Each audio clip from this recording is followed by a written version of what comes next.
A Federação dos Hotéis, Restaurantes e Bares de São Paulo apresenta uma preocupação, não só a federação, vamos combinar, né? Todo mundo que vai ao supermercado está com essa preocupação. O preço dos alimentos. Mas vamos lá.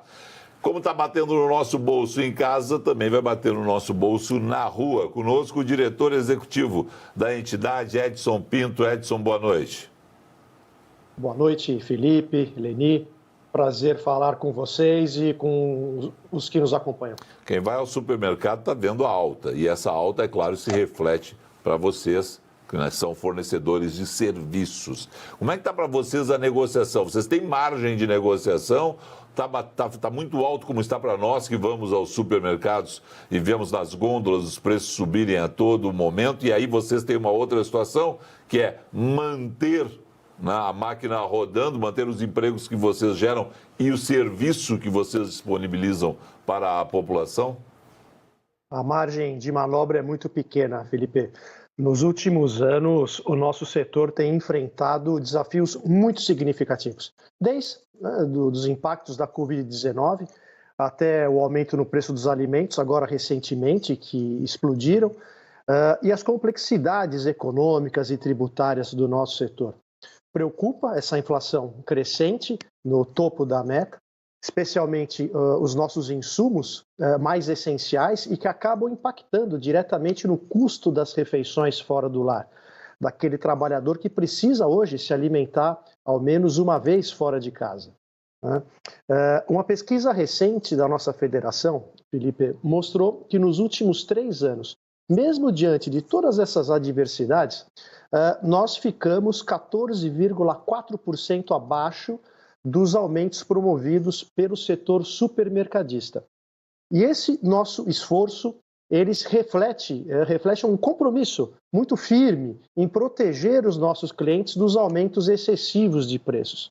Para você ter uma ideia, em 2024, por exemplo, enquanto a inflação de alimentos e bebidas foi de cerca de 7,69%, nós repassamos apenas 6,29% aos nossos consumidores. Ou seja, esse é um compromisso muito firme nosso. Edson, agora, sem contar também que a gente também visualiza um aumento no preço dos combustíveis, o que vai refletir, de certa forma, no transporte também dessas cargas, dessas mercadorias, matérias-primas, alimentação, tudo isso respingando e inflando ainda mais essa conta que vai chegar no bolso do consumidor final, que já está chegando no bolso do consumidor final. Como é que a gente lida com números com relação também à ocupação, à hospedagem? Como é que a gente olha para a necessidade, quem sabe, de rever essas taxas, o que complica toda a cadeia, né?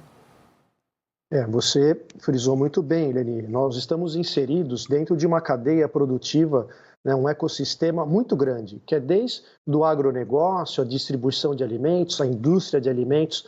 E essa pressão econômica, ela se apresenta de várias formas, né? Também os encargos sobre a folha de pagamento, o custo da energia que vem aumentando.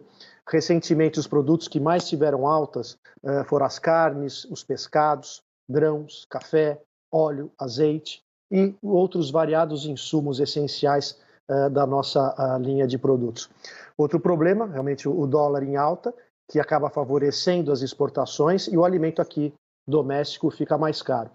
Mas apesar dessas adversidades, Leni, existem soluções econômicas aos consumidores, como as marmitas, por exemplo, que hoje caíram no gosto do brasileiro, o próprio PF, o prato feito, e continuam sendo alternativas muito eficazes e até mais acessíveis hoje do que cozinhar em casa. Como eu mostrei na minha informação anterior, nós repassamos menos do que os supermercados. Então, ou seja, se alimentar fora de casa hoje é mais barato que comer em casa.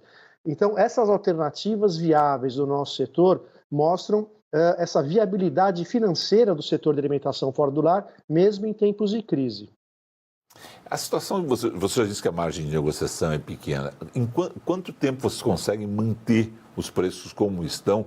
E aí você está dando um exemplo que hoje, segundo os cálculos de vocês, é mais vantagem fazer esse tipo de compra, a marmita, o PF, do que fazer a compra para casa, fazer a alimentação em casa. Mas quanto tempo consegue se manter nesse nível e manter, nesse caso também, toda essa mão de obra? Porque, afinal de contas, o setor é gerador de um grande número de empregos. Complementando só a pergunta anterior da Leni, na questão da hotelaria, a hotelaria também consegue segurar um pouco mais os preços. Nós vamos ver alguns aumentos na rede hoteleira agora a partir do carnaval. Isso deve acontecer, esses repasses.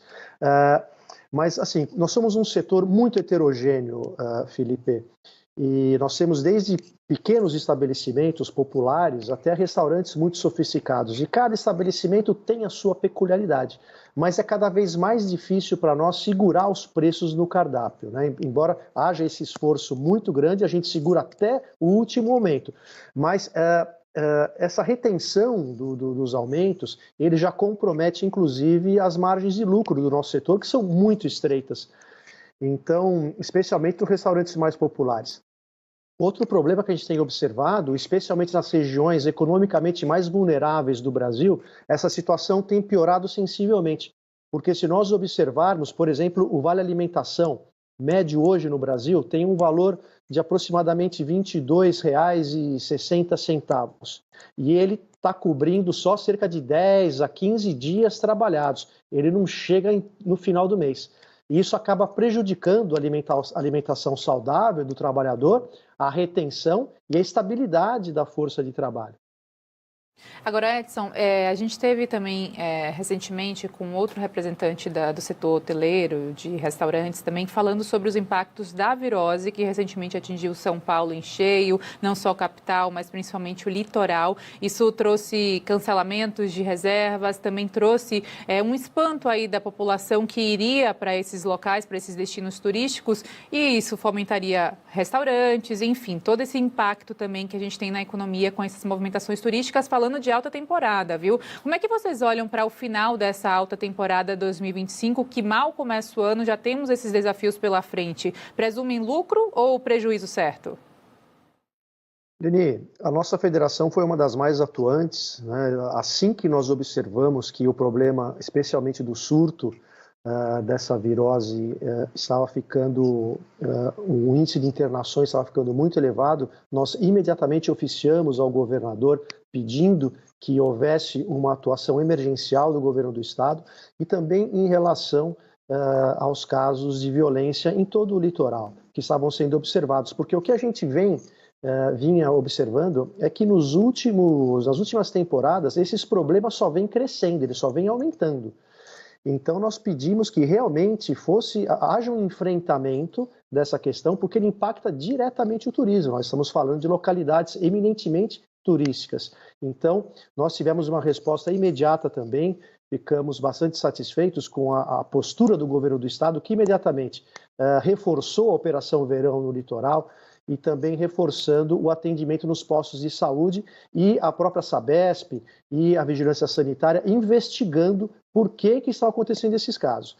Eu e o presidente do sindicato patronal aqui de Santos estivemos também numa reunião com o prefeito do Guarujá, que também apresentou medidas muito interessantes, emergenciais de combate, e nós entendemos que agora o momento pior já passou, esses planos estão sendo colocados em prática, e a gente espera, assim, que durante esse verão, o restante do verão e até o carnaval, haja um crescimento na procura. Mas o turista já pode vir para o litoral tranquilamente, que o problema foi superado. O que nós queremos agora é que nas próximas temporadas a gente não observe mais esse tipo de acontecimento que impacta muito negativamente todo o nosso setor.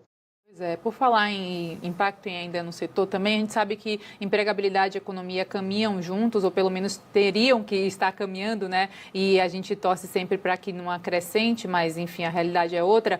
Como é que fica a empregabilidade dentro do setor de vocês? Mesmo assim, tem contratação em vista ou há uma paralisação, quem sabe, do recrutamento, seja do servidor de restaurantes, bares, hotéis? Como é que fica essa questão também de recrutamento e seleção?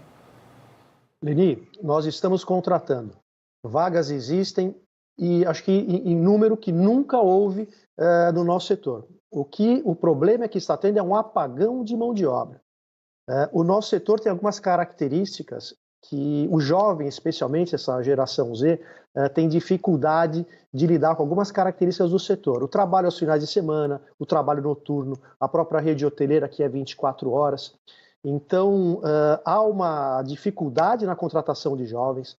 As pessoas com mais idade também nós ainda estamos tentando identificar se elas estão inseridas em programas sociais e por isso não querem essa empregabilidade.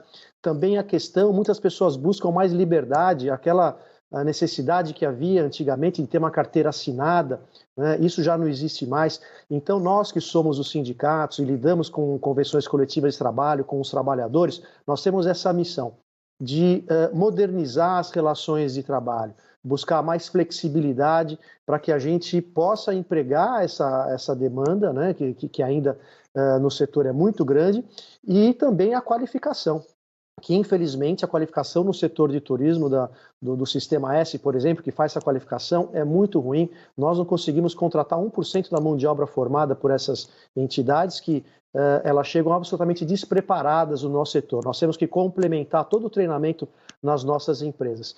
Então, até aproveitando a audiência da Band News, né, as pessoas interessadas em trabalhar no nosso setor, os nossos sindicatos patronais e laborais também dos trabalhadores oferecem diversos cursos de capacitação, tanto na área de gastronomia quanto de hospitalidade, cursos gratuitos. Então, podem fazer os cursos e empregos existem e estamos aguardando que as pessoas tenham mais interesse em atuar no nosso segmento, que é o setor que mais cresce. A própria ONU diz que o setor de turismo vai empregar nos próximos anos 1 em cada 10 postos de trabalho.